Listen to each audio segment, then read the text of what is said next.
to make combat deep and engaging at all times. Each weapon has unique characteristics, with realistic reload and recoil that always keeps the player grounded and connected to the action in a gunfight. In a similar way, the bond with your horse is crucial and changes based on your treatment of the animal. Hold still, girl.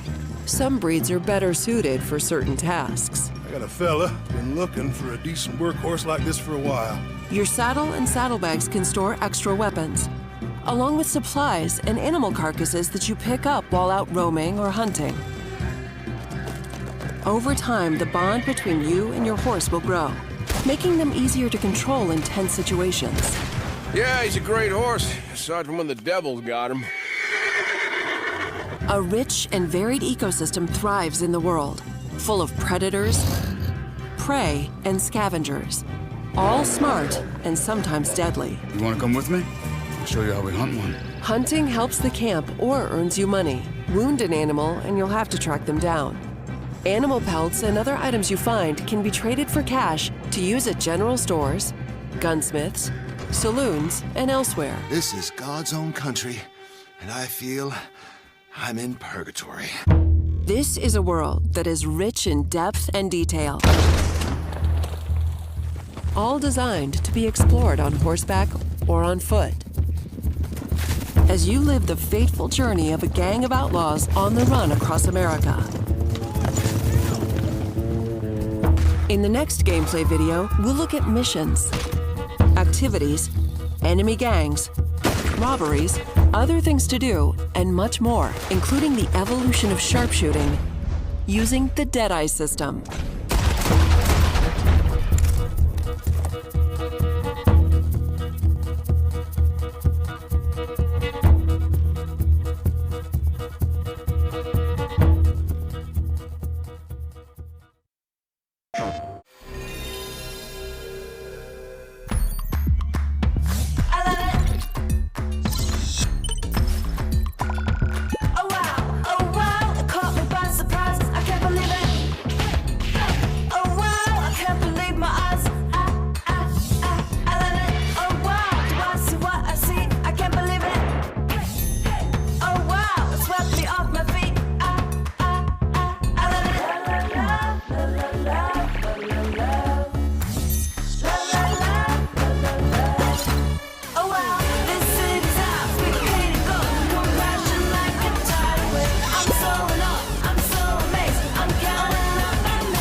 You are the last of your kind, all that remains of a once powerful nation.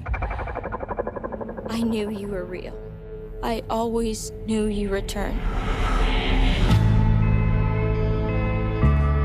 You are the only one who can bring balance to a world at war. But some will stop at nothing to destroy you.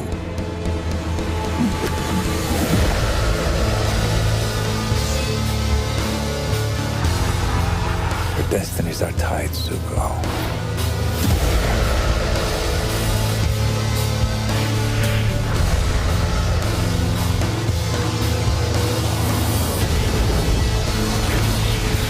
We started a rebellion. There should be a garbage can right in my bed.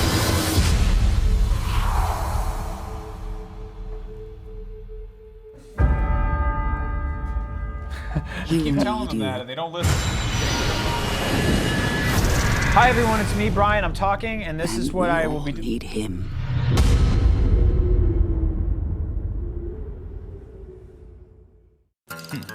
I thought you liked jazz. Don't be dense. I started wailing the blues when the doctor whacked my bottom on the day I was born. A baby hipster. Very cool. This world's a mess. Economic recession, kids blowing their minds. Take a look at the bebop. It's a bigger mess than that. You're a bounty hunter. Yeah, that's right. Bounty hunters must be the lowest form of life there is. You know the first rule of combat? Shoot them before they shoot you. Brother, get out of my way! It sounds good to call bounty hunting freelance work. If you see a stranger, follow him. Okay, here we go. And all that really means is that we're self-employed. Jet, do you know that there are 3 things that I particularly hate? Really? Kids, animals, and women with attitudes.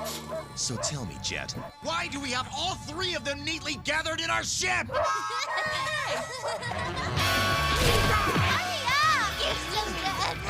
I'm the black dog.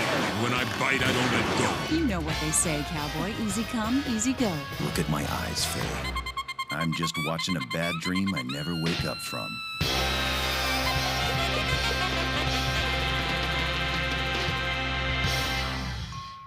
When the world's greatest athlete, Michael Jordan, teams up with the world's best-loved cartoon character, Bugs Bunny, you won't believe your eyes.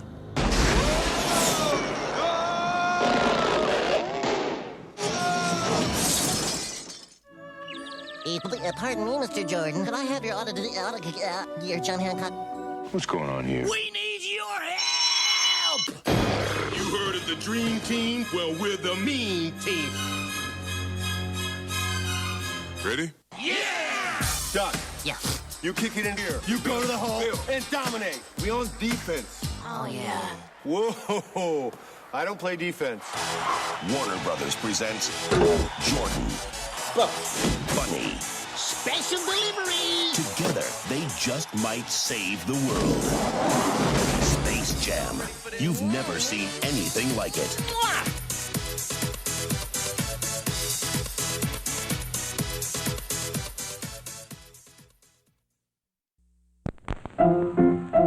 Let's all go to the lobby. Let's all go to the lobby. Let's all go to the lobby to get ourselves a treat. Delicious things to eat.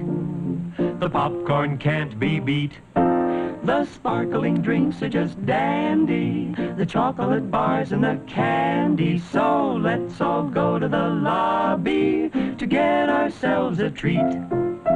Let's all go to the lobby to get ourselves a treat.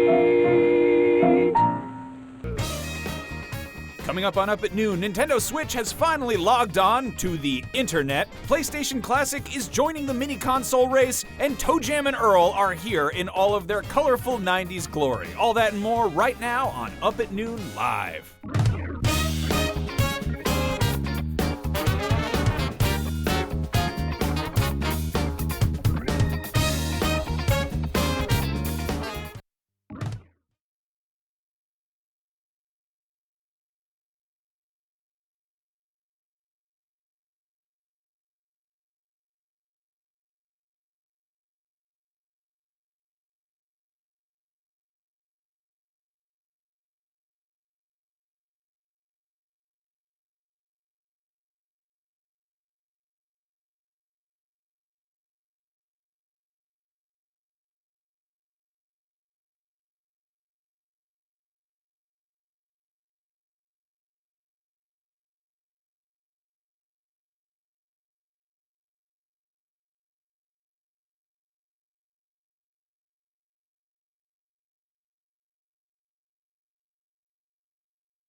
Hey! We're live. We're live. We're here. Welcome everybody to Up and Dude. Yo, This is what's up? IGN's regular live variety nonsense comedy sometimes show. I'm Max Scoville. This is Brian Altano. And today we are joined by two very special people behind the latest Toejam and Earl game. We've got Greg Johnson, co-creator of Toejam and Earl, and Matt Kahn, who's producing the new Toejam and Earl Back in the Groove. Yeah. What? That's us. Thank you guys so much for coming, first of all. I also wanted to say really quickly, thank you for making one of my favorite games I played growing up. It was, video games back then were very odd because when one of your friends would buy one or maybe see a picture in a magazine, you didn't really know what to expect. And, you know, I was into like rap and cartoon characters, and I brought home this game, Toejam and Earl, and I invited my friends over, and we were like, what the hell is this? And we kept playing and playing and playing because it seemed to be endless.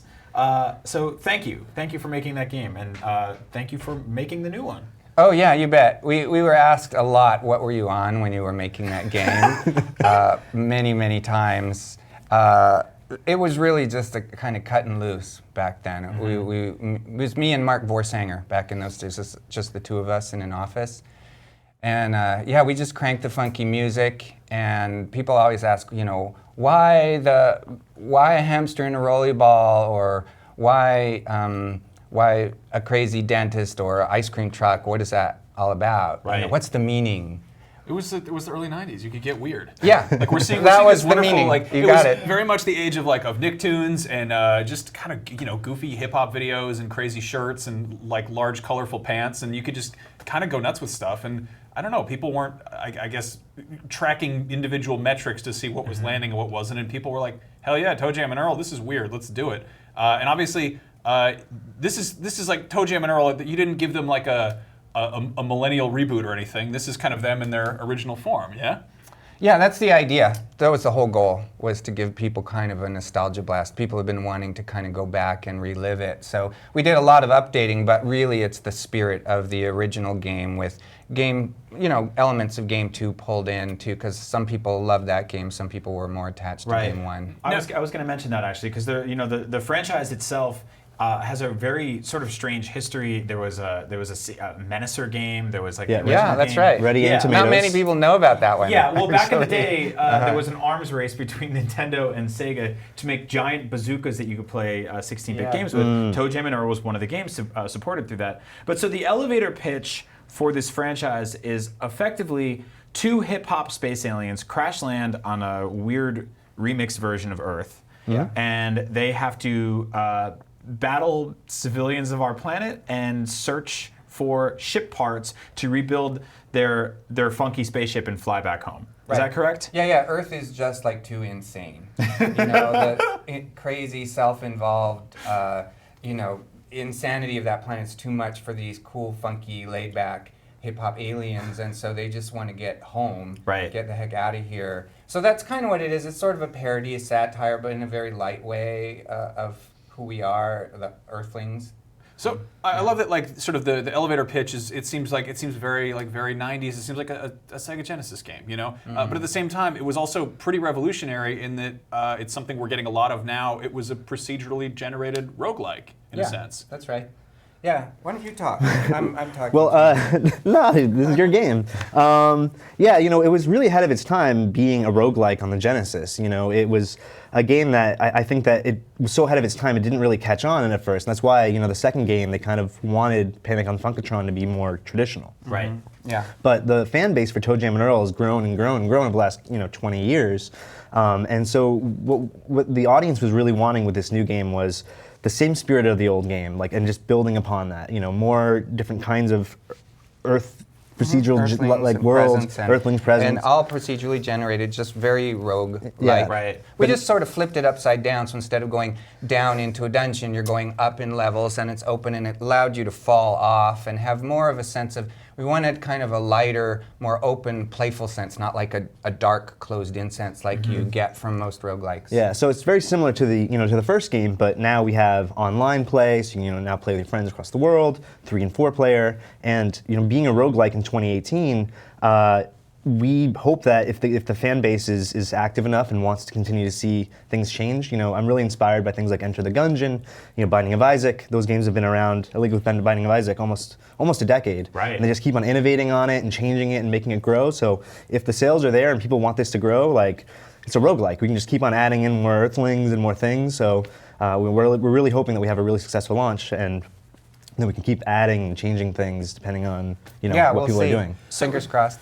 Now, obviously these guys are huge old school hip hop fans, which back then was just called hip hop.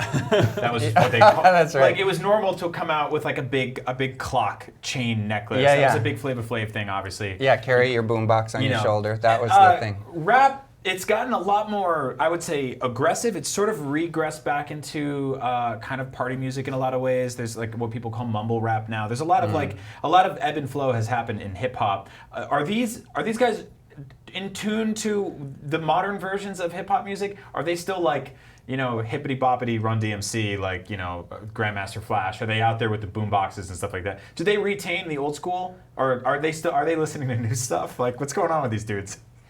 Well, they're okay. So I'm going to speak from my imaginary vision of them, right? You made them up. So We're asking you what music the aliens are listening to. You can say whatever you want. Okay. Yeah. Nice. A lot of freedom there. Well, they're so in my mind. They're very eclectic. They come from a planet Funkotron that is all about music and funk. So they're kind of like, don't judge. If it's got the feeling, it's all good, let it flow. That's the philosophy of Toejam and Earl, and so they love it all, but their roots are old school. So like when they get up and they perform on their stage in front of all their Funkotronian friends, which they do more than even their friends would like, then they're doing old school rap. That's kind of how I picture it. They're straight out of the. Maybe even earlier than the 90s, like, kind of 80s rap, all that kind of. They're like Soul Sonic Force era, wild. Yeah, like right. Way back. Yeah, Parliament and Herbie Hancock and Brothers Johnson and Chaka Khan and the Daz Band and the Gap Band and Sister Sledge, that kind of stuff, right? That's kind of their roots. And that stuff influenced a lot of the soundtrack in the original game, which we're looking at footage of here. I feel like what you guys are doing with the new game is you're making a version of what I thought I remembered the original game to look like, and it's got this very sort of surreal, very caricature-esque cartoon world. One of the things I really liked about this game outside of the music was the items that you could collect, which we're seeing some of here, but the dialogue that happened when the characters would get together. You were sort of provoked to split off in different directions and have Toejam go over here and Earl go over here, but every now and then they would join on the same screen. The split screen would go away. And isn't that cool? Yeah, it was really cool. And the characters would start talking to each other. I still really like that. Are you guys going to be rolling in more stuff like that, like in the new version? Yeah, actually, that's something that we're really proud of. Like, Greg wrote tons and tons of lines of dialogue. So because the game's up to 4-player, like if you're playing with Toejam, Earl, and Letitia, and 9 characters. And there's 9 characters, but like if you walk away, like if Letitia walks away, Toejam and Earl will have a specific conversation about Letitia. And there's all these different, like, depending on what characters are playing, they have unique conversations. Yeah, they all say different things to each other. So every character combination has its own dialogue. So it's really fun to see their personalities come out. And the reason why that's there, and you put your finger right on it, because it's very closely tied to the whole split screen dynamic, is that we wanted to give players a real sense of playing together and cooperating, but having a lot of freedom to play and cooperate in the ways that they want. So you may want to hang together, and then you've got that, yo, what's up, how you doing, how, hey, you got a lot of presents, can I have some, whatever it is, right? A lot of dialogue between the characters that sort of promote that sense of playing together and cooperating, also sometimes kind of messing with each other and being a little mischievous. But then if you want to split apart and go do your own thing, I felt like, and still do, like that's a really important part of a shared experience. Yeah. Well, Right. I mean, I think of Toejam and Earl as Binding of Isaac is this hardcore roguelike, and this is the chill out, hang out with your friends roguelike. Yep. So with this new game, we have hop in, hop out, online play. So you can just be hanging out, play with some friends. Maybe someone who's a little trolly jumps in and sends you a special delivery, expel presents. Maybe just hang out with some friends. You can create private rooms. There's online chat, and it's kind of just more of a hangout game than really like this hardcore Twitch-based kind of gameplay. Let me explain something you just said, because that won't be understood, but it's kind of fun. One of the things Matt just referred to is what I was talking about being mischievous. You can do something in this new game where you send what's called a special delivery. You open a special delivery present. It sends a special delivery to the other player. You get to choose which of the other players you want to send it to, and then pick the present you want to send. So it'll happen to them wherever they are in the world. And you can send something really good. You can heal them of all their damage, send them a protection bubble, open a boom box that makes all of the Earthlings dance and protects them. You can be really nice to them, or you can be really evil. And you can do what Matt just mentioned, an expel present makes all of their presents go boom and explode out all over the ground. And then you all can of steal a sudden. them. You can steal them, yeah. Or you can even send them a total bummer, which makes them just basically explode, or do all manner of things to kind of mess with each other. So I love that we're in an age where you can have the punishing, difficult, unforgiving roguelikes, and also just ones that are about chilling out and maybe like messing with your friends a little bit. Also like you said, the pace is a little bit slower. So we have a hard mode in there for people that really want to kind of crank it up. One of the things we noticed though is at one point we had made the game a little faster. We sort of threw a lot more at you, and some of our fans said, "Hey, wait a second, this doesn't give me enough time to just chat with my friend and hang while we're playing." We kind of missed that, so we dialed it back down again. Yes. It's an interesting part of the whole play dynamic. A lot of it happens outside the game between the people, and you got to give people kind of the space to do that. So we created the game with different characters. Could be, if you want to play with like a little kid, there's a toddler mode where like they can't drown, and there's different things. So we want this game to be something. Easy farty there's mode easy too. farty mode. Gives you gas. So But a lot of people when they price said you pay. the thing they really loved about the original game was hanging out with their brother and sister or playing with their parents. Right. So it was a game that wasn't immediately overly challenging. And so with this game, our normal mode is very much more relaxed and fun, hanging out with your friends. But the hardcore mode is extremely hard, though. So we do have some difficulty there. Yeah. So this was funded through Kickstarter, which is it's commonplace now. I've talked to many devs who have put their games through Kickstarter to varying degrees of success. That process is exciting and terrifying, right? Oh yeah. I mean, were you guys checking your phones every day to be like, are we funded yet? Are we funded yet? Was it sort of was it overwhelming to see the response to this game? I mean, was there a moment there where you were like, it's not going to happen? Like, what was that whole process like? Yeah, we really didn't know if this was going to get over the bar. In fact, I had been pitching this game for years to publishers unsuccessfully. To do a sequel, publishers were saying, "Now we think the property's dead. It's too old.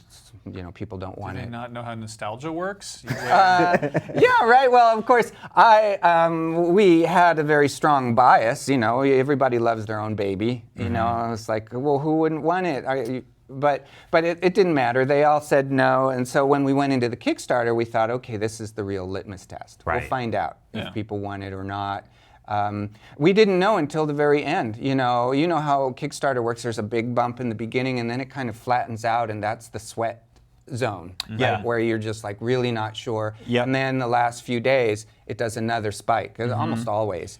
And it was right down to the last couple days before we got over the line. There's that terrifying chunk in the middle where nothing really happens, and you're like, is that it? Are we done? Yeah, exactly. And then there's that push at the end. Yeah. And of course, with Kickstarter, there's the part where it takes time to make games. You did a Kickstarter a few years ago, right? And you've got a year at the end of that trailer. It says 2018. We're currently in 2018. You're not ready to talk release date yet, correct? It's going to be in the next couple months. Okay. Awesome. That's good. That's good. It takes a minute to make games. Yeah. Right now we're in the certification process with PlayStation, Nintendo, Xbox, and we just want to make sure that we pass everything, and that way we can definitely declare a release date. So yeah, maybe we should say the next few months and not the next couple months, because we're really not sure. It takes going through certification is a process where you just can't predict how long it's going to take. You have to get approval from the platform holders. And as soon as we get that, we're going to announce it, and IGN's going to be one of the first places. Sweet. To find Awesome. But we're getting close, Very close. The point is, you made a new Toejam and Earl game. Yeah. And it's going to be out for everyone to play eventually. You did it. Yeah, and I've waited. I've waited a very long time to play solid this. I can wait a few more months. Cool. Yeah. Well, awesome. Yeah. Awesome. Thank you guys so much for coming out. Where can people find out more about Toejam and Earl? You can follow our Twitter, just Toejam and Earl. You can go to our Facebook. Our Facebook page. At Toejam and Earl. Stay tuned. And if people are Kickstarter backers, we're putting out updates for all of our backers. But like Matt said, Facebook and Twitter. We'll be announcing a release date in the next month or two. So Cool. Sweet. Stay tuned. Thanks, guys. Awesome. Yeah. Thanks for coming by. Toejam and Earl isn't the only part of the 90s that is being resurrected. Just this week, it was announced that Sony is bringing a PlayStation classic into the micro console arms race. Here's a trailer for that. Let's take a look.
Back. We are back. Okay, so let's be honest here. Full disclosure, we only showed that PlayStation Classic trailer so that our guests could get off without it being an awkward thing where they had to sort of shuffle off to the side. I pitched a trap door, but they said it was $60,000. Instead, we used the magic of cinema, exactly, and live television. Exactly, two different things. But let's talk about this. The PlayStation this Classic is huge. PlayStation Classic is huge. I love that it is just shamelessly called the PlayStation Classic. So that's the thing. I saw a lot of speak about this where people were like, they're ripping off Nintendo. For the record, Nintendo was not the first to do this sort of micro console. Atari and Sega have been doing it for years before Nintendo. Yeah, they were did. the whole plug-and-play system movement. Yeah, exactly. Yeah. Even Namco was doing joystick versions that you could play Pac-Man and racing games and stuff like that.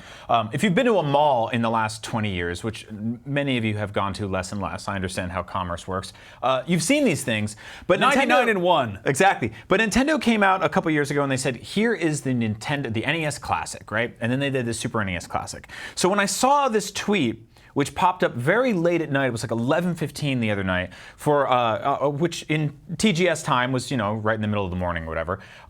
I had to double check to make sure this wasn't a parody account tweeting this out, but it was the official PlayStation account announcing that they are doing a PlayStation Classic, which will have 20 games on it, of which we currently know 5, and then they put it up for pre-order. This is weird. I did a whole convo about this with Jonathan Dornbush, but we have our concerns. Obviously, the PlayStation is known for its original controller that did not have DualShock analog sticks on it, but then those came out, and a lot of games either required them or supported them. Right. It seems kind of odd to just not have those out because that locks you out from a lot of the library. And also to announce this thing without the full library, and then the fact that it is, it's $100 compared to the 80 or 60 of the NES Classic and the Super NES Classic. Right. It's just sort of I don't know. They haven't really. I feel like it's selling fine. The pre-orders on Best Buy and Amazon are pretty much sold out at this point. So it's doing just okay. It's doing fine. It doesn't look like it's going to go through the same official or maybe non-artificial supply constraints that we see traditionally with almost every Nintendo product. Interesting thing that happened during the PlayStation's life though is that a controller was introduced to add dual analog, which we're not really seeing here at all. We're just seeing the original one with the D-pad, and that severely limits the amount of games that you can get on here. My theory here is that the classic controllers are included to work with all the games that they have on there, which rules out a few. Like I think Ape Escape wouldn't be on there because that requires the DualShock. But the assumption would be, if you look at the front of the console, it just has USB ports, like regular ones. Maybe it's kind of like, hey, if you're nostalgic for a PlayStation 1, you probably have a PlayStation 3 or 4, and therefore you have a controller that can plug in via USB. Then again, looking at that, is it a USB port? Am I wrong about that? I'm not sure. I mean, I'm sure people will try to hack this in the same way they did the NES and Super NES. Interesting thing about this story, this was tweeted out by Sony the night that Nintendo launched Nintendo Online, which their big pivot about that, which we'll talk about later. Yeah, that is totally just USB ports. Yeah. Yeah, look at that. The big thing there is that they launched this news story while Nintendo was launching Nintendo Online, showing off their sort of wide array of classic games for the NES that you can play online there. Nintendo has an interesting sort of history with porting their virtual console games, their classic games. At the time of this episode, you can play NES games on 3DS, Wii U, Wii, Nintendo Switch, and the NES Classic. So you have a multitude of options there. For PlayStation games, it becomes a little more difficult. So I would love to be able to buy some of these games on PS4, circumvent the whole mini thing. I understand like it's a plug and play thing. It's got it's a different device. I am dying to replay Metal Gear Solid, the original. Yeah. The way you do that in 2018 is you need either an original PlayStation 1 or a PlayStation 2 in the disc, or a PlayStation 3 or Vita, and then to download the PS1 Classic from PSN, which is like, it's like 10 or 15 bucks. It's not a big deal. I loaned my PS3 to a friend because I'm playing everything on PS4 right now. So I either need to buy a new one or call my friend, and I don't want to call him because I don't talk to him much. Yeah. I just loaned him my PS3. Exactly. So this thing's interesting too. I'll ask you this straight up. Did you pre-order one? Not yet, but I'm really tempted to. Yeah. And I don't, like, here's the thing. If they come out and they dump all the games that are on there and it's like a bunch of like, I don't know, a bunch of kind of like just so-so games. Like if it's a bunch of launch titles and stuff that's sort of forgotten and things I'm not really wild. If it's like, I don't know, Too Extreme and Fighting Force or whatever, I'll be like, oh, that's fine. I'm not in wild. the same boat. But again, if it's like Symphony of the Night, Metal Gear Solid, and I don't know, Street Fighter Alpha 3, and like a bunch of, if they kind of look at from a distance of like what partially are we nostalgic for and what also holds up. Yeah. Because there's a mixture of that. With Super Nintendo and Nintendo, I think those games hold up a lot better in the long run. I totally agree, yeah. Well, 16-bit I think sort of ages better. We're in an age of 3D polygon games now, and when you look back at some of those from back then, the anti-aliasing is all over the place. Like you saw just in the trailer, like there's just crazy dithering and artifacting going all over the place. This is also $100, and so the SNES Classic is $60, the NES Classic is $60. There's $100 for 20 games. Now, I did one extra step further here. I hopped on eBay last night because I was like, they already made a small PlayStation 1. It's called the PS1. Maybe you remember it. It's an adorable little system. Those go for about 45 bucks on eBay right now. Most of them still work really well. They're really cool. So I feel like, and you can get a screen for that too. And I hope that's not the controller, the cable length, by the way. And it's not. I would like to think they learned from Nintendo's mistakes on that one. So I'll put it this way. If you're really excited for this, that's great. I think it's going to be a great plug-and-play device. If you're nostalgic for PlayStation Classics, I hope Sony puts these games on PS4 also. That'd be really cool. But lastly, hop on eBay, buy a PS1 for 45 bucks, pick and choose the used games you want. I feel like you can get a good... Well, that's where it gets pretty tricky, because buying an original copy of Final Fantasy VII or Metal Gear Solid is like, that's a game that's in demand. People like it, and then there's always an off chance that it's just scratched to high hell on the back. That's true. So, that is very true. The trials and tribulations of playing old games from 1996 or whatever. You have your options. Other big news this week. Moving on, this is a huge one. Big day, big week for the 90s. It was announced that Space Jam 2 is underway. A controversial topic because a lot of people don't think you should mess with the classics and also thinks that Space Jam is a classic. This is, again, the film in which a bunch of basketball players have their life essences sucked out by alien monsters and then have to team up with the Looney Tunes to beat them at basketball to get their life forces back. Did you and I watch this movie recently, like in the last few years? I think we got drunk and did a commentary of it for our So what I really love show. What I really love about this movie is how soft it is. It's got a very surreal look to it. This was obviously post Who Framed Roger Rabbit, and like that sort of surreal world of intersecting cartoon characters and actual human beings was something we were kind of used to by then. Although we don't see a lot of it very often. You probably saw some in the new Mary Poppins trailer. But what this movie does really well kissing it creates this perfect sort of unison between the real world and cartoons to the point where Michael Jordan, who is an incredibly serious man for the most part, is making out with cartoon animals from the woods and fighting aliens from space. I just love the Looney Tunes. I'm like a big Looney Tunes fan. They're kind of like, I don't know so, what they're doing over there. Obviously, the new hooks on this new one are LeBron James, right? Which is really who huge. Will star in the movie. The thing that really sold me on it, this is LeBron James's production company or whatever tweeted this out. And the big one is all the way out there on the right is that Ryan Coogler is producing this. The director of Black Panther and Creed is producing Space Jam 2, right? Which is just awesome. That's just a great sentence to say. It sounds like this was something that LeBron James called in on specifically because he said in an interview recently, you know, I didn't have, or black people didn't have superheroes growing up, and then Ryan, you know, brought one to the screen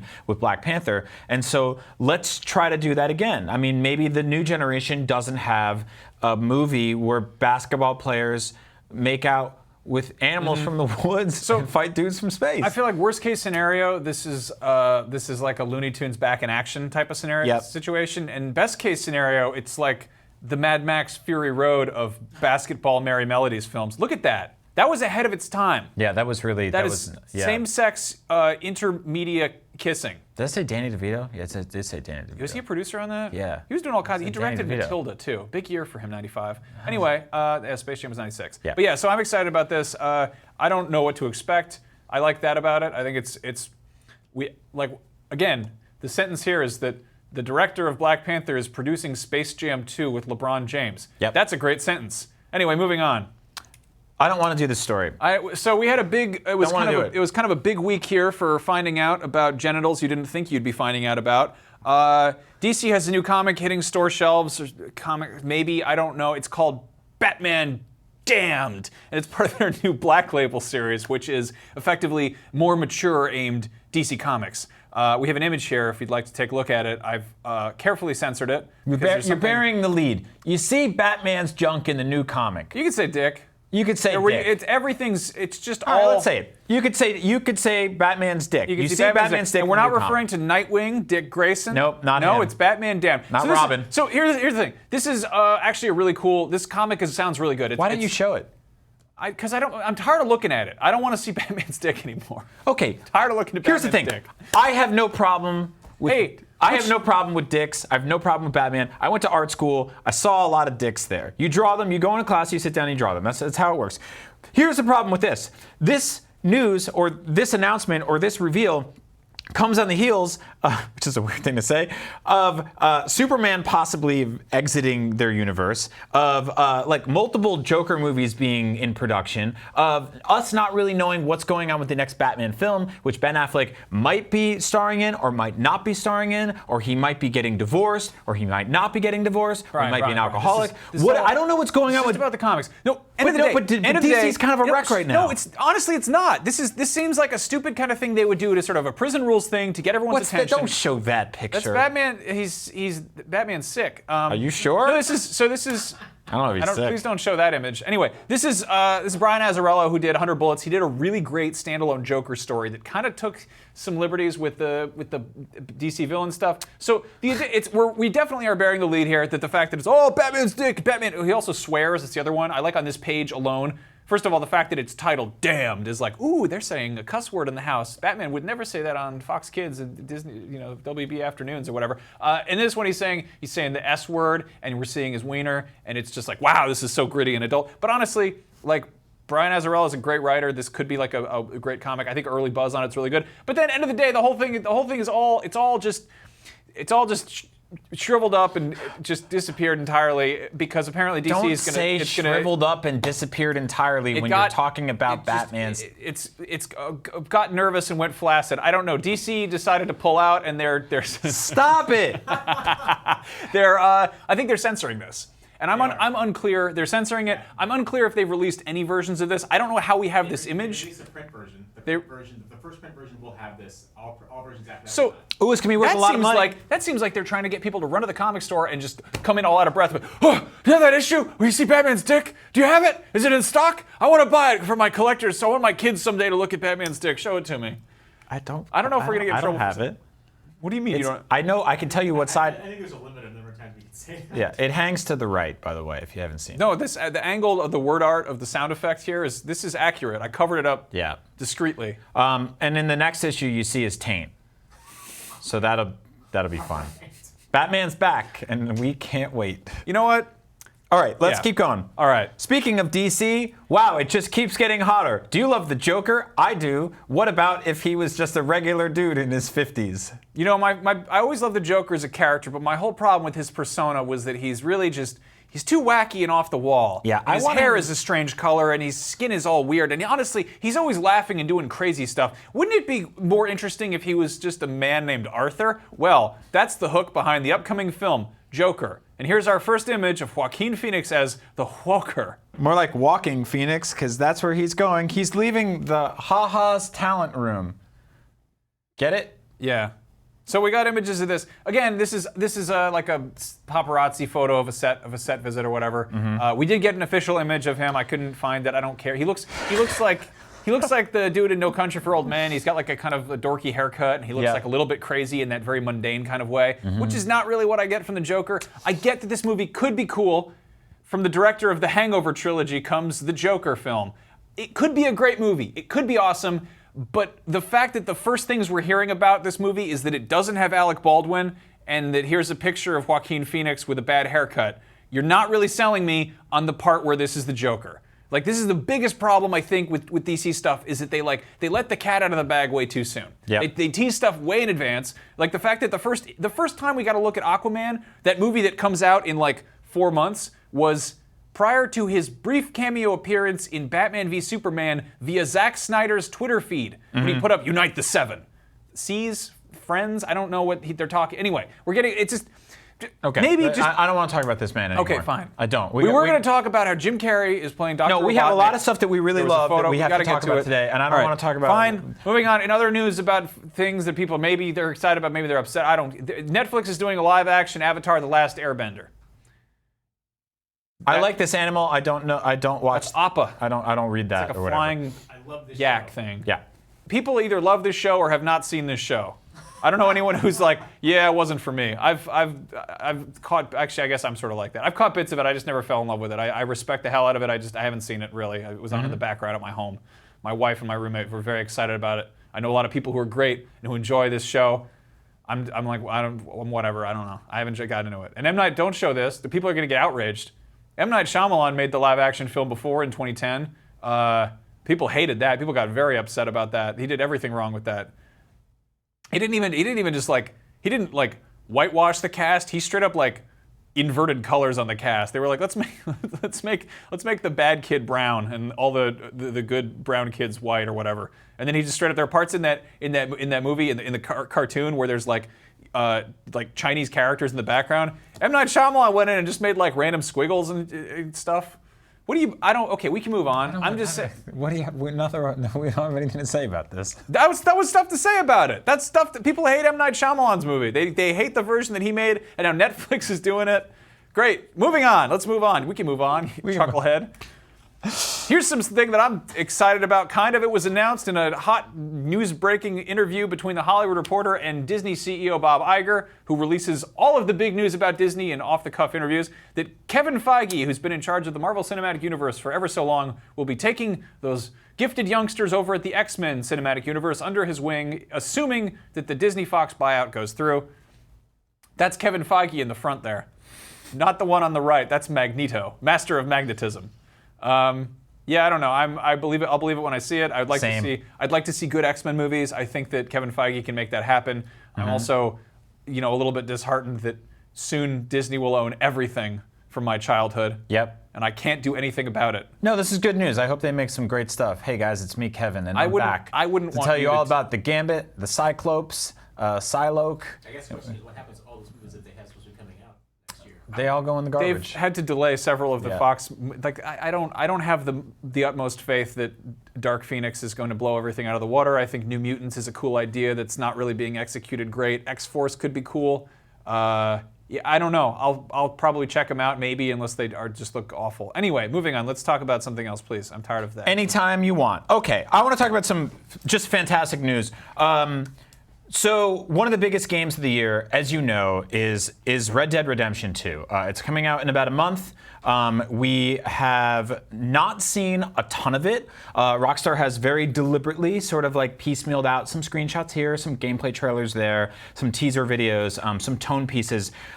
Max and I were exceptionally lucky to be invited on Monday afternoon to a very intimate, very private, very close quarters preview press event where we got to check out this game in motion for the first time. We played it. We played it. And so instead of just like, sort of vomiting all over the place and saying, this, and this. I wanted to sort of, because IGN has tons of content on its front page and on YouTube right now covering it all. I wanted to talk about something that we did when we played Red Dead Redemption 2 this week. And before we get into this, I want to say that a lot of people hearing that we have played Red Dead Redemption 2 and then hearing what we're about to say about what we did in Red Dead Redemption 2 will be like, that is pearls before swine. These simpletons have no idea how to play this important cowboy game. But I think it's a testament to exactly what Rockstar is doing with this game, that this is what we did in the game. So let's talk about what we did in the game. So Red Dead 2 is obviously a vast, gorgeous open world game, but more so than that because every open world game is a vast, gorgeous open world game. This is a detailed-driven, personality-driven video game. We're talking to characters, interacting with them, and noticing little details in the world is what really makes this thing set apart. And if you look at the old Grand Theft Auto games that we've been playing for years, it is the details, it is the small things. Now, towns play a big part in this game. They are obviously a sort of a break from the vast open world, canyons and quarries and all sorts of like giant fields that you'll be trekking across on your horse. We got to a town in Red Dead 2 and we went into a general store, and despite one of the biggest games ever made waiting for us outside, we didn't want to leave this store. This was the two of us playing along with IGN's John Ryan, McCaffrey, and Tina Amini. We were all sitting in this room together, and we were all just fixated on what was going on in this general store. And again, this is a screenshot from the very first Red Dead trailer we saw. Obviously, if Rockstar didn't want people to pay attention to the general store, they wouldn't have put that in the initial reveal. You can tell just by looking at this sort of the amount of things in this one frame. It's incredibly dense. Those are 4 characters you can talk to. There's like a dog there you can interact with. This game is, I think we're used to open world games being an emphasis on scale and on size and how big is it, how long will it take you to traverse it, how far can you go, how fast can you go, can you climb that thing. Red Dead is sort of folds in on itself, and it's very much a game about intimacy and density. And it's, it acknowledges the fact that you're not getting in a Lamborghini and hauling ass across the map. You are either on foot or on horse. And because of that, it's like all of the sort of smaller moments, it just feels kind of, everything's closer together. So we went to this general store, and it does what you'd expect a general store to do in a video game. It's where you go to, get supplies and upgrade, not upgrade your stuff, but get new gear. And it operates in the same way that if you looked at sort of, I feel like if you look at the stores in Red Dead Redemption, the original, you'd go in and looking at guns, and the guy would take them off the shelf, and there'd still be a menu there to remind you that you were playing a video game. And this time around, they've done a lot to sort of really break all of the systems that kind of ruin the immersion. I totally agree. So, and they started to play with this in GTA 5, where if you walk into a store, you go to different clothing racks to sort of select different things, and this feels almost like the logical progression of that. And so the cool things about this is that when you browse in a store like this, you have the options of looking at the shelves, which feel weathered and ornate and sort of like actual, really just sort of built in. There's tangible goods all over them. You can look at them, you can analyze them. Everything sort of feels like it's been sort of chipped apart.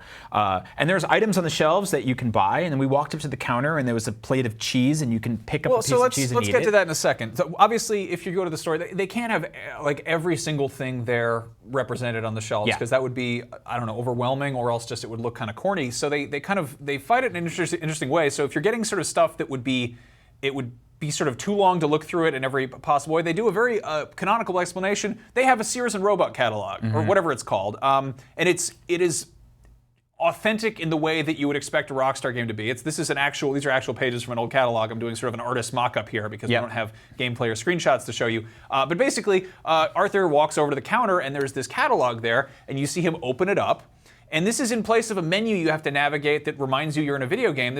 Your character is in first person, which, yes, the whole game can be played in first person. That's a thing. He goes into first person, and you see his nasty old hands with dirt under his fingernails, and he starts flipping through. And that's how you browse for guns or hats or equipment or spurs or anything. And the cool thing about this too is that even outside of the little paragraphs that describe certain items, there's full page ads that feel very, historic of the time. There's also like little notes at the beginning and stuff like that. The catalog begins with a paragraph that says something along the lines of like, undoubtedly this might end up in the wrong hands or blah blah blah blah blah.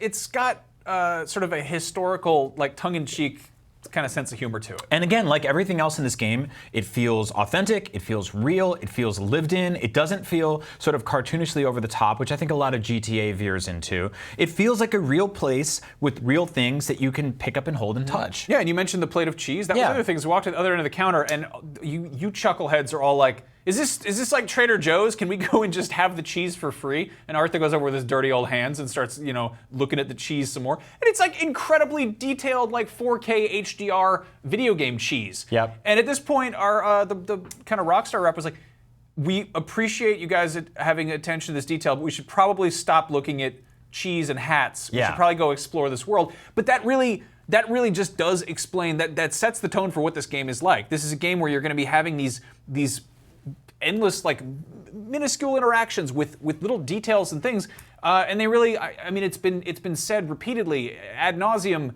They're building a living, breathing world. Yeah. And that's been kind of the mission with so many video games. But looking at the fact that Rockstar effectively invented modern sandbox game with GTA 3, they're iterating. They're looking at what they can do to push this forward, and good Lord, I'm excited for this cowboy game. Yeah, it really feels like there are these special moments where you can sort of take your own time and customize your character. And there's a lot of really cool, like very, very unique, very interesting costumes in there. And nothing sort of too over the top and ridiculous. It all feels grounded in the reality and the world this is built.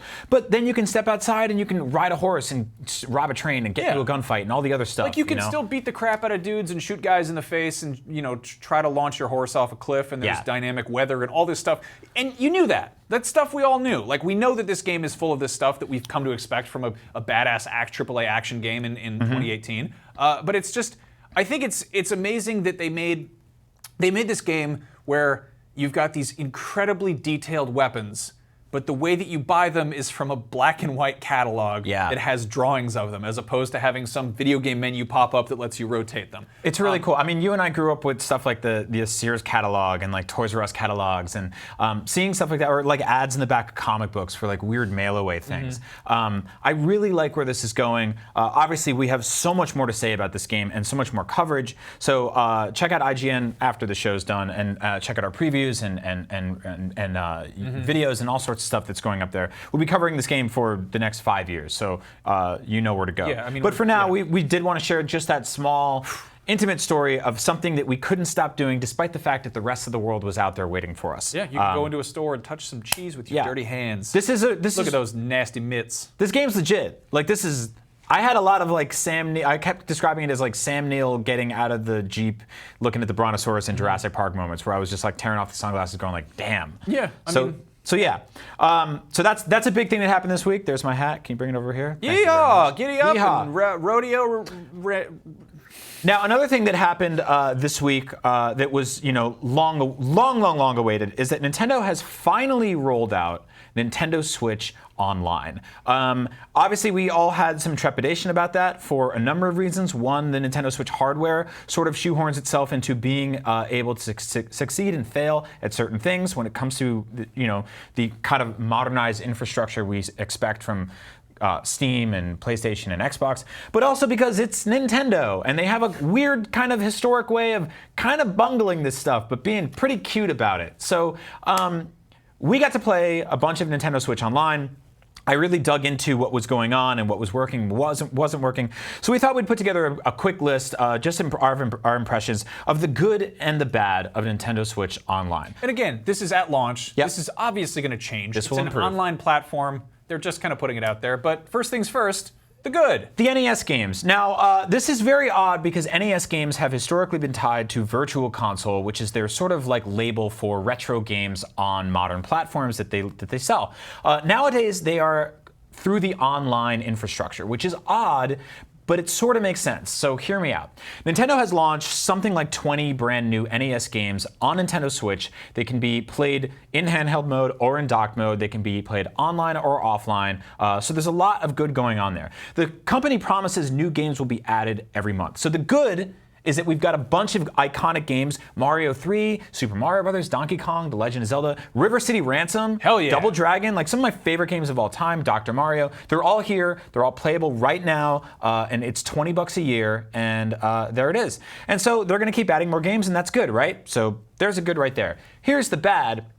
If this is anything like Netflix, we don't know if they'll go away. Some of these might come and go. Third-party licenses might expire. We see this all the time where games sort of just vanish from the ecosystems of these stores. So right now, fingers crossed that they'll all stay there and the library will keep growing, but realistically some of them might disappear. You can't buy these games, you can't own these games, you're only effectively leasing these games from Nintendo. Sure.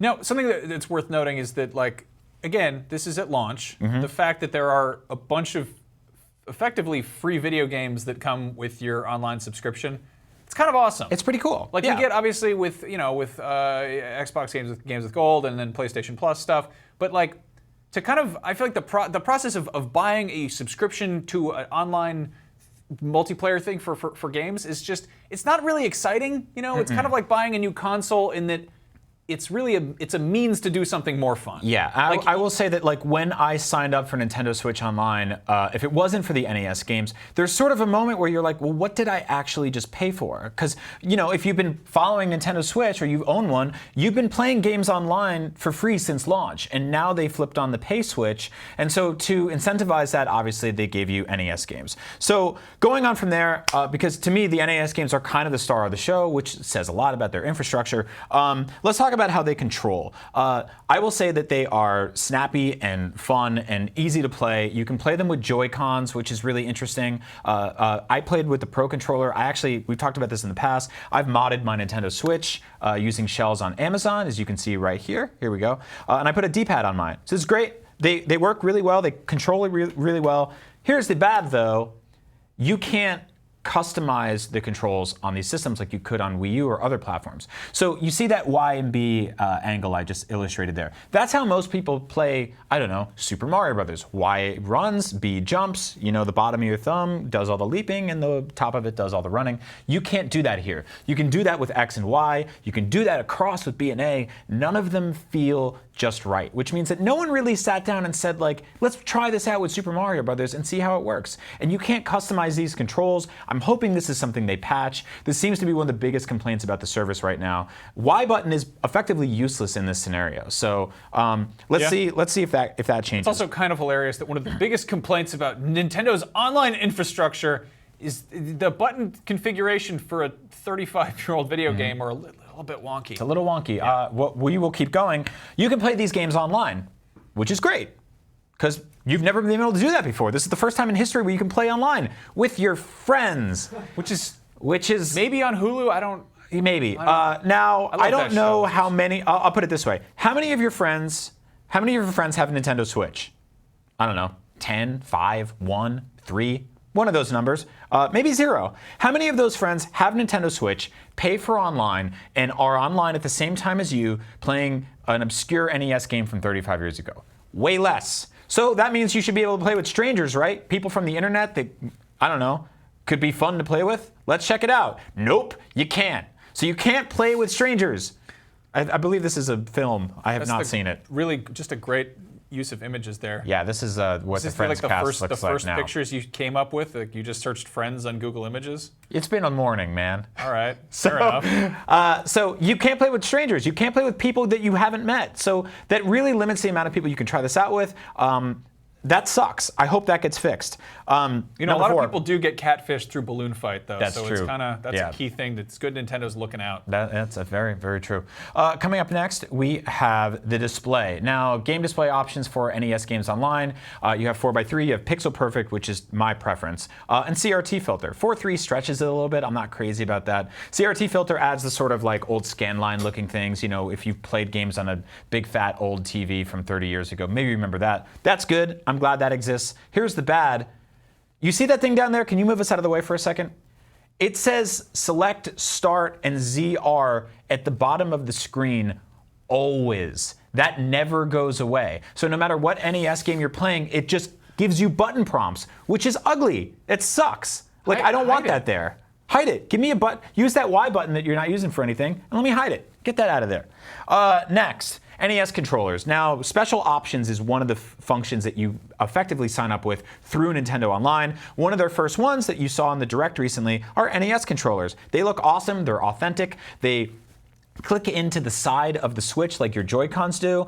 They probably have a tremendous battery life. You can only order them if you buy them through Nintendo Online as a subscriber. You can't do it as a 7-day subscriber, but it's an exclusive option for those of you that want it. Great. I love NES controllers. Cool. Here's the bad. You can't use them for anything but Nintendo Online NES games. Now, there are a bunch of NES games on Nintendo Switch right now, like 6 Mega Man games. There's 4, not my favorite one, but again, it's been a morning. And so I put that in there to illustrate that you can't play NES games that exist already. For example, there's a game on Nintendo Switch through the Arcade Archives collection called Verse Super Mario Bros. It's the arcade port of Super Mario Bros. It's weird. Can you play that with an NES controller? No, you cannot. No, it's an arcade game, you madman. I guess, but it's the same button layout as the regular Super Mario Bros., which you can play. That is like just a classic Nintendo being Nintendo move. Like the controllers are also $60, which turns out to be $70 with tax and shipping, blah, blah, blah, blah. So they're expensive, they're limited use, and they're available right now. And I bought them anyway because I'm a huge sucker. You could also just get a third-party one. You could. Check out 8BitDo. They make some really good ones. All right, so next. Signing up. Signing up was pretty painless. You get a 7-day free trial. You can bump it into a month or 3 months or 12 months. 12 months comes out to like $1.70 a month. It's dirt cheap. They're giving these things away. The family membership is awesome.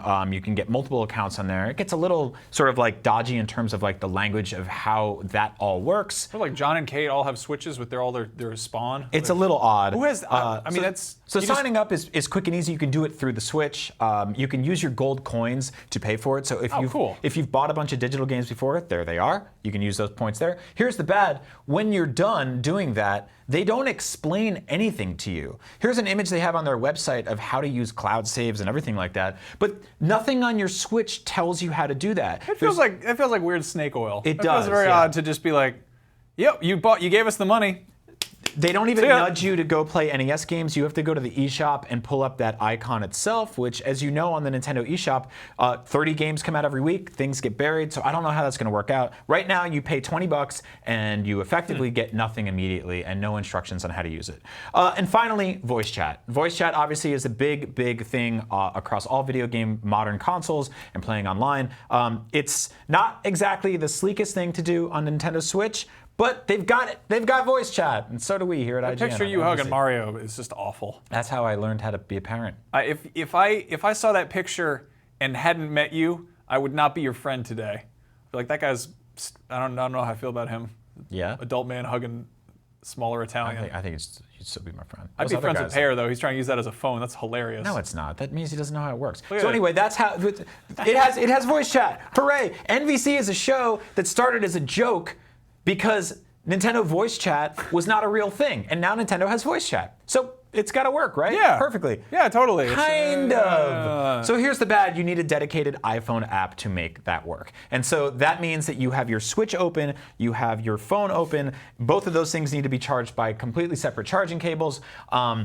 And then there's a tangle of wires that goes into all of that. So that's not the most elegant solution, but it's here and it's growing, and I hope it gets better. So that's Nintendo Switch Online and what we like and what we don't like. Obviously, we'll have plenty more to say about that here at IGN, so don't go away. You know, there's another kind of voice chat on smartphones. It's called the phone. That's true. You could call up your friends Yun Yun and Alice and show. Is that who their names Pedro, are? Marie. Yeah, that's true. Frank. So I did want to talk about something because I do want to play Nintendo games online, and I am interested in trying out the voice chat. And so I did some digging around, and I found out there is a company called SteelSeries, and we featured their headphones here before. SteelSeries made a brand new set of headphones called the Arctis 3 Bluetooth. The Arctis 3 Bluetooth effectively solves the biggest problem that Nintendo Switch Online has. And so I want to open this up for you and show you guys how this works out, because it's really interesting. So now this goes for $100, and this is a very, very elegant, very beautiful set of headphones that I got to play with last night. Now, Max, I want you to pull up a picture. Yeah, hold on just a second take here. your time. I will. I want you to pull up a picture of what Nintendo effectively pitched Nintendo Online to look like with voice chat. Now, they put out a Splatoon accessory, which is effectively the splitter, which takes multiple cables and splits a audio signal from the game to your phone, so you can talk on your phone and play a game at the very same time. This, on the other hand, is a very elegant single wire solution. And so the way that works is you plug this cable into the top of your Switch. You plug this cable right into the headset, which is very easy. And that's it? And that's it. And so then it's Bluetooth to the phone? And then so this Bluetooths to the app on your phone. And so using the controls for volume on your phone here, and using the sound control here and the microphone here, you can play Nintendo Switch Online with one cable.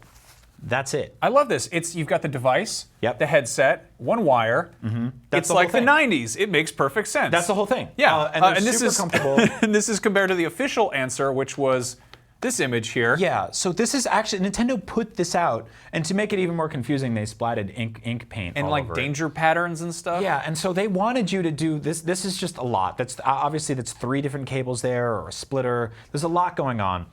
Which looks like, oh, that's not it. That's the wrong one. And so here's the thing I really like about this. I was able to, so I tweeted recently about playing Spider-Man for PS4 with the music down and the Spotify app up, playing 90s hip hop, because that's a very New York thing to do.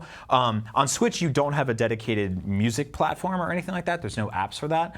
But I was able to listen to music via Bluetooth on my phone while playing games on Switch at the same time. And then I switched over from there to Mario Kart, where I was voice chatting with people through my phone and playing a game in handheld mode, nothing plugged in anywhere, and it just all completely wireless except for this one cable. And it was just like really surreal that it just worked. Here's another picture Sounds that like we some found. good problem solving. Yeah, here's what the actual Nintendo thing looks like in action. Yeah, it's just a wreck. That's too many wires for 2018. Exactly. And then here's what the Arctis 3 looks like. That's just how simple it goes. It's just one cable, and there you see it in the next slide, right there. That dotted line it's invisible. It's not real. Now I have last year's model of these, and I really like them. I haven't really used them with Switch much. I've brought them on planes. They're incredibly comfy. I don't think they're not noise canceling, but they've got good squishy insulation on here. And of course they're not like dedicated Switch headphones. They work really well with it, but they also work with everything else. So that's pretty cool. You don't need batteries for them when you're just using them as wired headphones, and when they're not, they have a 28-hour battery life. So check these out. They're available right now. The Arctis 3 Bluetooth. So yeah. Okay, we have about 5 minutes left because we ran a little late because of technical difficulties. So we are going to run through some very cool things very quickly, starting with these. Max, you're a physical video game guy. I'm more of a digital dude, but you're a big fan of these. I go back and forth, but I do like having, I don't know, I like having the little cartridges. I think they're neat. But obviously, like Nintendo Switch is kind of it's a great digital system. And I don't know, there's that feeling of like if you really love a game and you want to have the physical box on your shelf, that's something you miss if you only have it, downloaded. So there's a company called Super Rare Games, which takes indie darlings you might have been playing, like Lovers in a Dangerous Space-Time or Mutant Mudds, and puts them in cartridge form. Yeah. This is actually really funny because they're effectively ports. Yes. Like, I mean, they're the same game. There's nothing weird about them. They have cartridges, but they had to take them from the cloud and put put them on the little funny tasting cartridge. So if you're a fan of collecting video games or preservation of video games, you're probably worried as we sort of careen into an all-digital future, because what happens to games when servers go down and systems die and all that stuff? That's where Super Rare Games comes in. These games are $35 each, which is a set price across all of them, which is interesting because it sort of disregards how some of them are more expensive or less expensive. They come with trading cards. A cool thing here, these are individually numbered on the spines. So they have this very sort of collect them all, mentality to them. And they all have art printed on the inside of them. These were sent over by George at Super Rare, so thank you so much for sending these. Yeah. And the games we have number one is Human Fall Flat. A funny, goofy physics game about little Pillsbury Doughboy people. The Flame of the Flood. What else we got? Shelter Generations, about being a mother badger and trying to escape the dreadful hawks. Mutant Lovers in Dangerous Space-Time is number 4.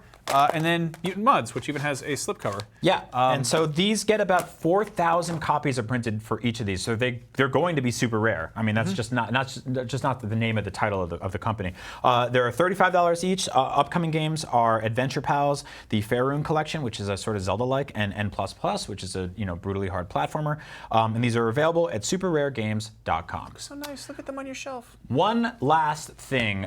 We love video games here at IGN. As you know, you can't play video games without controllers. And here at IGN, we try to stay in the loop and on top of things to make sure that we're covering and giving you, as hardcore gamers, the best options for video game controllers on planet Earth. And that's why today we're here to talk about one of the best controllers we've ever used in our entire lives. And it's here.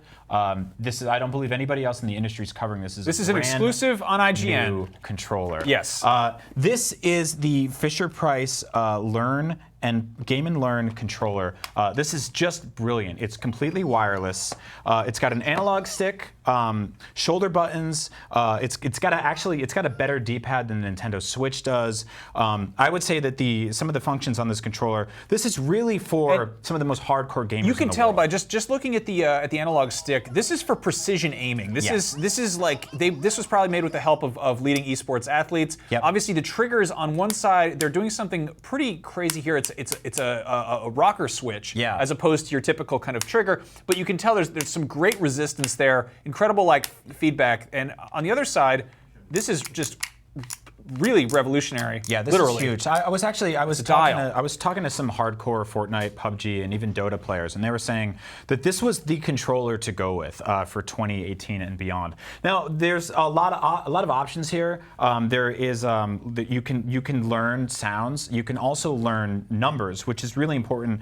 And the inputs here, very easy to understand. I think PlayStation has some pretty iconic shapes when it comes to the face of their controllers, but I think Fisher-Price is going to really take it for the next year. This is getting some great reviews out on the internet if you want to take a look at some of them right now. Yeah, we got a couple we pulled up from Amazon. Verified purchase. This says, it's about the same size as my husband's Xbox controller. My son is 9 months and loves it. It fits perfectly in his hands.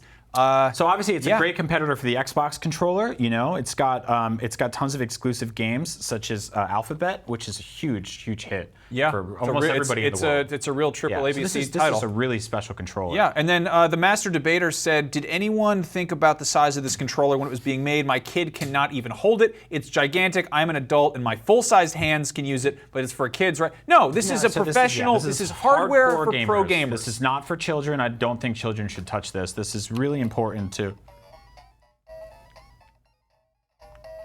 Now you've got it in tutorial mode right here, which is helping for learning how to be better at games. Yeah. It kind of really is, it's great. It's like a trainer. Now something I want to point out, it's actually got, not only does it have sound built in, I believe it's Dolby Atmos support. Yeah. It's even got volume control. So you can hear that is like full. That's really huge. Yeah. I mean, to be able to hear the sounds that your video game is making through the controller is just impressive. I could be wrong. I believe there are dedicated drivers. I think that. Yeah, pretty sure that's specifically made for use with Anthem when that comes out next fall. Yeah. See? So yeah, that's the Fisher-Price Game & Learn controller. It's probably the best controller we've ever reviewed here at IGN. Yeah, really just top of the line hardware. And huge thanks to Fisher-Price for making this and putting it out where we could buy it. Yeah, a lot of you are probably wondering what such an expensive controller is going to set you back. It's actually it's $9.99. And I know that language options are a huge thing with gamers who are maybe playing import titles. One question that did get pointed out is, is Spanish, and no, it is only in English. So currently they might be adding other language support, but that's as far as localization goes. It's great. Great controller, probably the best controller of the year. Anyway, that's Up at Noon. I'm Brian Altano. That's Max Scoville. That was a mouthful of a show, and we hope you enjoyed it. Yeah, we didn't even get through our stories. We had all kinds of nonsense we're going to talk about, but we'll be back next week with more of the nonsense. Thank you for watching. Yes. Chiptunes. Gaming has finally arrived. I'll see you guys next week.